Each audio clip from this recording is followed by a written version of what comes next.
նախ պարոն Գաբրելյան, մինչև հարցերին անդրադառնալը կուզեի ասել, որ քիչ առաջ տեղեկացանք, որ գյուղացիները ճանապարհ են փակել, Արմավիր Գյումրի միջպետական ճանապարհը դեղցը մնացել է ծառերի վրա, Խանջան Հացիկ գյուղերի գյուղացիները առավոտյան փակել են ճանապարհը,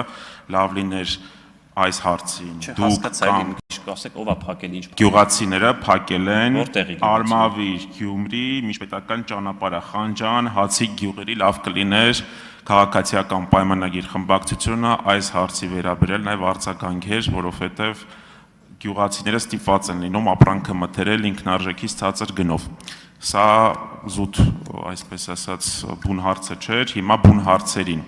Տեսեք, Տիկին Բաթոյանը եկեղեցուց է խոսում, բայց ուզում եմ մի կարևոր հանգամանք նշել, հայ առաքելական Սուրբ եկեղեցին Հայաստանի Հանրապետությունից ոչինչ չի ստանում,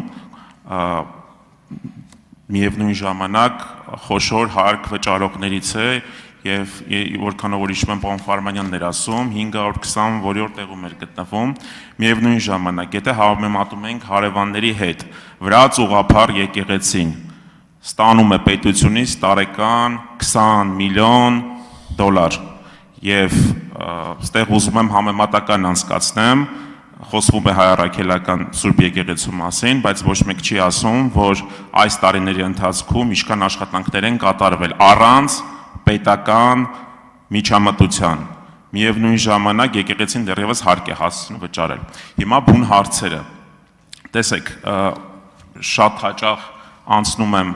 Հրազդան մարզադաշտի մոտով, Զվարթնոց օդանավակայան, Էրեբունի ամրոց։ Ոչ բարվոք վիճակում է, հատկապես Հրազդան մարզադաշտը նախագահողին 20 վայրկյան ուղղակի ավարտելու համար։ Համոզված եմ 15 տարի առաջ լիներ, հիմա պարոն Հարությունյանը, ինչպես Սուրբ Աննայի մոտ քանդվող եկեղեցու մոտ էր միտինգ անում, հիմա խմբակցությունով որոշ անդամներով միտինգ էի կանելու։ Հիմա ինչպես եք այս հարցին վերաբերվում։ Արձագանքին երկրորդ հարցը կտամ։ Շնորհակալ եմ։ Ձեր մատնանշած գույքերի մի մասի վերաբերյալ խնդրեմ պարոն Կարապետյանից հարցրեք, որովհետև ով կարող ենք տեղյակ լինի, մենք իշխանություն չենք եղել, որ այդ գույքը օտարվել է, դուք չեք եղել է պարոն Կարապետյանը, Կարեն Կարապետյանը եղել է իշխանության, այդ գույքը օտարվել է, ինձ էլ է հետաքրքիր։ Եկեք քննիչը հանձնաժողով ստեղծենք, այն հարցի շարունակությունն է, քաղաքական նպատակարարությունից ելնելով էր այդ գյոզալ կառույցը տրվել օրինակ հանրապետական խմբակցության падգամավոր։ Եկեք խոսենք։ Ես որևէ խնդիր չունեմ, Ժողովուրդ ջան, քաղաքացիական պայմանագրից որևէ մեկը ոչ Հրազդան մարզադաշտ ունի, ոչ չգիտեմ ինչ որ մի հատ պատմող։ Եկեք ստեղծեք, տարածքային է, եթե ընտրվել է, parzենք էլի, տեսնենք այդ ինչ քաղաքական նպատակարարությունից ելնելով այդ կառույցը տրվել է հանրապետական։ Հարգելի գործընկերներ։ Չէ։ Հարգելի գործընկերներ, խնդրում եմ վերադառնանք ռեգլամենտին, պարոն Գաբրելյան, շարունակեք։ Խնդրեմ վերականգնեք, էլի, չէ, պարոն Կարապետյան, ՀՇ-ի ժամանակ չի եղել։ Պատասխանում եմ։ Պարոն Աբրահամյան, լավ, նայեք։ Ինչքանով որ ես տեղյակ եմ, ինչ որ գործընթացներ գնում է, որովհետև դա կարծես թե անցել է բանկի ենթակայության արդեն գրավադրված է, խնդրեմ վերականգնել, էլի, բայց որտեվ տենց։ Շարունակեք, ձեզ չեմ ընդհատի, պարոն Գաբրելյան, դուք շարունակեք։ Հարգելի գործընկերներ, պարոն Սիմիձյան, պարոն Կարապետյան, խնդրում եմ հետո կշարունակեք, թողեք արձագանքի։ Ինչ վերաբերում է, ինձ թվում է դուք չհասկացաք այդ կտորը, ուզում եմ այդպես լինի, որ չհասկացաք, որովհետև շատ վատ ձևակերպում արեցիք, էլի, ասիկ այն ինչը որ ասիկ Հայաստանության կառավարությունը ոչինչ չի տվել եկեղեցուն, այսինքն դուք ձեր խոսքով առանձնացրեցիք այն վանքերը եկեղեցին, որը կառուցում է հայ առաքելական եկեղեցուց։ Մի արեք այդպիսի բան, որովհետև դրանք էլ են հայ առաքելական եկեղեցու մաս։ Ես ուզում եմ հավատալ, որ դա զուտ, չգիտեմ, այտենց թեկուս ֆինանսավորման, ախր այդ եկեղեցիները անջատ չեն, չէ՞, այդ եկեղեցիները մեր նույն հավատքի մաս են։ Եթե դուք ասում եք ոչինչ չի տվել, իմ մոտ տպարության, որ դուք ուղիղ, հենց ուղիղ ասում եք, այն ինչը օրինակ, չգիտեմ, Վանինը չի, այդ հայ ԿԿՀ-ի վրա գրվածը չի, էդի հայ առաքելական եկեղեցի չի, քրիստոնեություն չի, հավատք չի, մի արեք տենց բան։ Կան բալանսում դրված այլ գույքեր, կան ինչ վերաբերում է այդ գյուղացիների։ Այստեղ շատ ենք էլի խոսում, բայց ես ուզում եմ մի քիչ անկեղծ խոսենք, ժողովուրդ, մենք ընդհանրապես խորհրդարան ենք, որ ասում եք քաղաքացիական պայմանագիր խմբակցություն, ինչ է ուզում անել։ Ուզում եմ մեկ-մեկ այտենց մեզ շատ չվերա այտենց գնահատենք էլի, խորհրդարան ենք, ժողովուրդ ջան, եթե օրենքի խնդիր կա գյուղացիների հետ կապված, պետք է օրենք փոխենք։ Բայց դուք էլ եք գալիս այստեղ ելույթին անում, որ մենք էս կանենք, այն կանենք, իմ մոտ տպարության, որ մենք գործադիրին նիստում ենք, չէ՞, մենք ընդհանրապես խորհրդանում ենք։ Կլսենք նախ եւ առաջ այդ մարդկանց, եթե օրենքի խնդիր կա, կփորձենք օրենքով լուծել։ Արձագանք։ Նախ ուզում եմ հստակ նշել,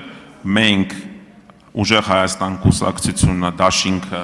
եւ Սամվել Կարապետյանը իշխանության չեն եղել եւ եթե այդպես վերցնենք, ձեր խմբակցությունում բազմաթիվ անդամներ կան, որոնք որ տարբեր տարիներին անդամակցել են իշխող կուսակցություններին եւ խոսքը հիմիկվա մասին է, վերջին 8 տարիների մասին, այսպես ասեմ, անպայման չի, որ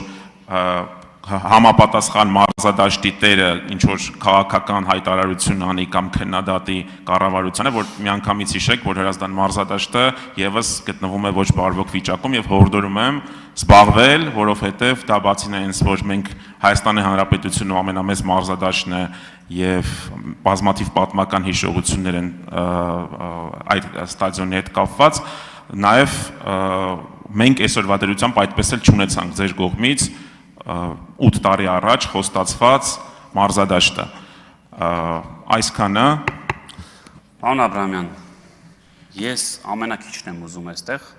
խոսել կամ անունը տալ Սամվել Կարապետյանի։ Հետո կասեմ ինչին է։ Բայց գիտեք ով է արել այս արտահայտությունը, որ ասում եք Սամվել Կարապետյանը երբեք ով է արել հետևյալ արտահայտությունը։ 30 տարիների ընթացքում ես ավելի շատ իշխանություն եմ ունեցել Հայաստանում, քան Հայաստանության բոլոր ղեկավարները։ Այդ արել է Սամվել Կարապետյանը։ Այո, Սամվել Կարապետյանը հայտարարել է, որ ես ավելի շատ իշխանություն եմ ունեցել Հայաստանի Հանրապետությունում, քան բոլոր ղեկավարները։ Ժորժ ջան, հիմա դուք ինձ եկել ասում եք. Հարգելի գործընկերներ, տեղից մի ընդհատեք, մի արձագանքի։ Մարդը ուղիղ ասել է, որ ես ավելի շատ իշխանություն եմ ունեցել, քան որևիցե մեկը։ Հիմա եկել եք ասում եք մենք երբ ենք իշխանության եղել։ Չգիտեմ, նորից եմ խորհուրդ տալիս, գնացեք, լսեք ձեր առաջնորդի հարցազրույցները, խոսքերը։ Տնտեսության մասով ամենալավ գնահատականը Կարենից Կարապետյան խոսեցինք։ Տվել է ինքը եկավ ասել շատ վատ վիճակում ենք։ Տնտեսության մասին մեկ այլ լավ գնահատական տվել է ձեր առաջնորդը, որ 2 տարի առաջ ասում էր Հայաստանի Հանրապետության տնտեսությունը լավ վիճակում է, ժողովուրդ ջան։ Այս էլ մյուս գործընկերն է։ Չէ, 24-ին թե 25-ին էր։ Իրինա Յոլյան, համեցեք Տիկին Յոլյան։